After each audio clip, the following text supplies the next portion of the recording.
bahkan pujian-pujian. Sebanyak apapun kita memuji juga tidak akan mencukupi untuk seapa adanya memuji Allah Subhanahu wa taala. Subhanallahi wa bihamdi, subhanallahil azim. Kita mengagungkan Allah Subhanahu wa taala. Dan dua kalimat itu para jamaah manakala kita ucapkan ditambah lagi kebaikannya oleh Allah Subhanahu wa taala. Dua kalimat ini disajikan Imam Bukhari dalam hadis terakhir dalam buku beliau Sahihul Bukhari. Ya, sebagai hadis dari Abu Hurairah radhiyallahu anhu, ada 3 orang antara Imam Bukhari dengan Abu Hurairah. Dan di situ Rasulullah menyebutkan, diceritakan oleh Abu Hurairah radhiyallahu anhu, ya, Rasulullah sallallahu alaihi wasallam mengatakan kalimatani khafifatani 'alal lisan. Ada 2 kalimat. Al-kalimah dalam bahasa Arab yang asli itu artinya sama dengan kalimat dalam bahasa Indonesia, bukan kata, kalimat. Kalimatani khafifatani 'alal lisan, yang ringan untuk diucapkan oleh lisan. Enteng sekali. Coba masing-masing mengucapkan subhanallahi wa bihamdi, subhanallahil azim. Berapa detik? Singkat sekali.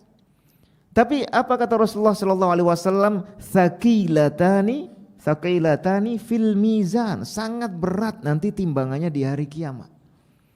Kalau sudah bicara soal timbangan kebaikan, itu kan sudah tertebak, nanti setelah itu ya akan ada balasan kebaikan. Jadi ini rangkaian kebaikan, kita diberikan modal, kita dipersilakan untuk beramal, lalu keuntungannya itu pun diberi lagi oleh Allah Subhanahu wa taala. Dan modalnya tidak pernah diminta kembali oleh Allah Subhanahu wa taala. Sudah kita gunakan sampai habis. Yang penting digunakan dalam hal-hal yang diridhai Allah, maka Allah akan menambahkan laba-laba kebaikan kepada kita. Kata Rasulullah sallallahu alaihi wasallam, habibatani ilar rahman. Yang kedua kalimat itu sangat disukai oleh Allah Subhanahu wa taala. Nah, maka tinggal kita menyadari ini. Lalu kebaikan Rasulullah sallallahu alaihi wasallam luar biasa para jamaah. Kita bisa mengenal Allah Subhanahu wa taala, ya. Kalau tidak, lama shallaina, kita tidak akan sholat. Sementara sholat ini kita tahu jalan menuju ke surga.